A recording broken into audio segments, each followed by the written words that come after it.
La parole est à Monsieur David Assouline pour le groupe socialiste. Monsieur le Président, Monsieur le Premier ministre, mes chers collègues, écoutez ce témoignage. Une expertise est menée par une société indépendante. Sur 33 personnes, il en ressort que 13 ont des pensées mortifères. La direction nous a alors juré que ça n'avait rien à voir avec les reconversions. C'était en 2006. C'est un employé de France Télécom en Ardèche qui nous raconte les différentes reconversions imposées au personnel depuis quelques années sur son site. Il poursuit. Ils ont recommencé en 2008. On nous demande à nouveau de changer de métier, pour la 3e fois en 3 ans, et impossible de refuser. D'autant qu'après, la pression est constante. On nous compare avec les autres sites. On sait que 2 ou 3 sites vont fermer. Résultat, il règne une concurrence permanente entre nous. Et de conclure, on se sent lâché. On n'est plus rien. On est devenus des artisans du CAC 40. Écoutez ça encore. On ne peut les expliquer, les suicides, avec les références habituelles de la psychiatrie. Il y a une bascule dans l'ordre social, dans le fonctionnement de la société. C'est aussi le signe d'une rupture dans la culture et la civilisation. Les gens se tuent pour le travail. C'est Christophe Dejour, psychanalyste, membre de la commission Le Breton mise en place par votre gouvernement qui parle. Il poursuit. Les gestionnaires qui ne regardent que le résultat ne veulent pas savoir comment vous les obtenez. C'est comme ça que les salariés deviennent fous, parce qu'ils n'y arrivent pas. Les objectifs qu'on leur assigne sont incompatibles avec le temps dont ils disposent. On prend les gens, on les casse, on les vire. L'être humain, au fond, est une variable d'ajustement. Ce qui compte, c'est l'argent, la gestion, les actionnaires, le conseil d'administration. 23 collaborateurs de France Télécom se sont donné la mort en 18 mois.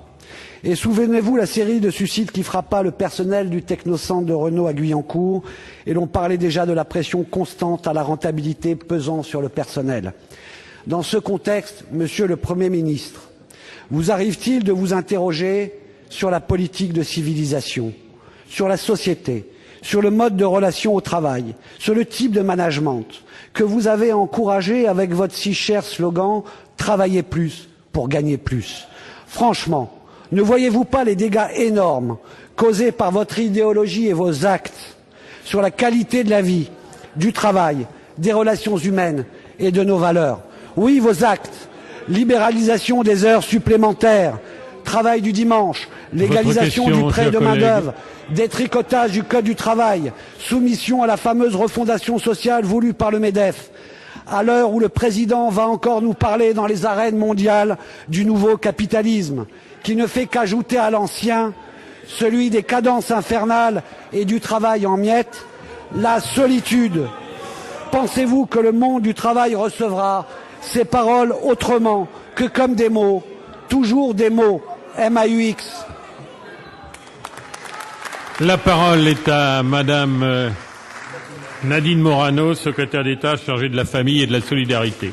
Monsieur le Président, Mesdames et Messieurs les sénateurs, Monsieur le sénateur David Assouline, je crois que les témoignages que vous venez de lire mériteraient que vous ne fassiez pas l'amalgame avec ce que vous venez de dire à l'instant, parce que sachez que la première pensée du gouvernement va évidemment à ces salariés qui se sont donné la mort ou ont tenté de le faire sur leur lieu de travail, ainsi qu'à leurs familles qui traversent aujourd'hui une épreuve difficile.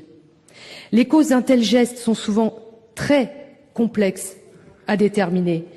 Mais il y a aujourd'hui urgence à sortir d'une situation malsaine dans laquelle les salariés expriment, de façon quelquefois tragique, leur rejet des mutations que connaît leur environnement professionnel.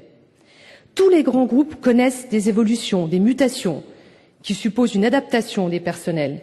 Tous ne rencontrent pas les mêmes difficultés que celles qu'a connues l'entreprise France Télécom. Nous devons comprendre les causes de cette situation et surtout veiller à ce que l'entreprise prenne sans délai les mesures qui s'imposent. Le rôle de l'État n'est pas d'empêcher France Télécom de continuer à se développer, mais de veiller à ce que ces évolutions ne se fassent pas au détriment de la santé des salariés. En l'occurrence, le ministre du Travail, Xavier Darcos, que je vous prie d'excuser puisqu'il est en déplacement aujourd'hui chez Alstom, s'est longuement entretenu avec le président du groupe de France Télécom au sujet de la série de suicides qui se sont déroulés dans l'entreprise. Il lui a fait part notamment de la volonté de l'État de voir aboutir les discussions et les négociations sur la transposition de l'accord national interprofessionnel sur le stress au travail. Et il lui a demandé que la gestion prévisionnelle des emplois et des compétences offre aux salariés de l'entreprise une meilleure visibilité sur les évolutions professionnelles. De façon très opérationnelle, le directeur général du travail a reçu mission d'assister aux prochains comités nationaux de suivi d'hygiène et de sécurité de l'entreprise et d'en rendre compte régulièrement au ministre.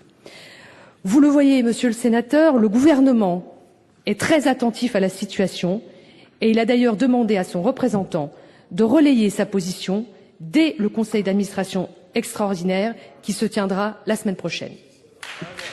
Merci, Madame la Ministre.